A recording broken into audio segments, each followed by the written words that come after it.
In a small African village, nestled between vast mountains, there lived a young woman named Sade. She was known for her wisdom and unwavering courage. Though she had endured many hardships, her heart remained kind, her spirit unbroken. However, what no one knew was that Sade's destiny held a challenge greater than any she had faced before. The world beyond her village had become chaotic. A mysterious, deadly virus began sweeping across continents, leaving devastation in its wake.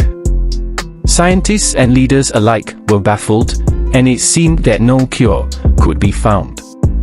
As the death toll climbed, it became clear that humanity was facing a catastrophe unlike anything before.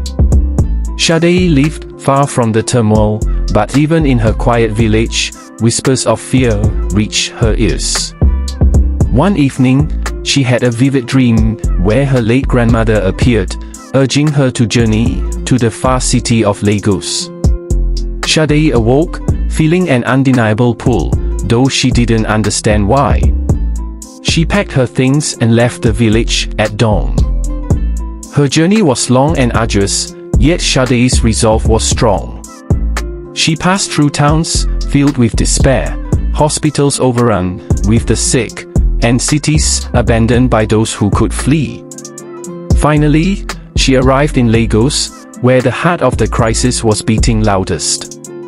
There, Sade met Dr. Osei, a brilliant virologist who had been tirelessly searching for a cure. He had heard of her arrival through a colleague who knew of her grandmother's herbal wisdom. With little hope left, he asked Sade to share her knowledge of traditional African medicine. Together, they spent long nights experimenting, testing, and working toward a breakthrough. Weeks passed, and just as despair began to settle into the city, their perseverance paid off.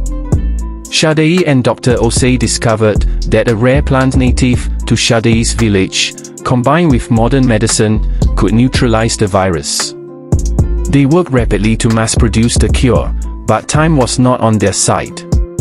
The virus had mutated again, growing stronger by the day. Despite the looming danger, Sade volunteered to test the cure on herself. She knew the risks were high, but she also understood that millions of lives were at stake. After days of anxiety, her health improved, and her body successfully fought off the virus. The cure was real. News spread across the world like wildfire. A young woman and a small team of scientists had saved humanity from its darkest hour. Sade's name became a beacon of hope, and her story was told on every continent. Billions of lives had been spared, thanks to her selfless actions.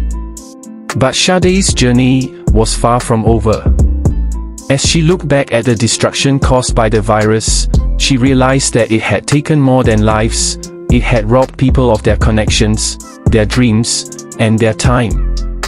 Sade began traveling across Africa, not just as a healer, but as a voice for unity.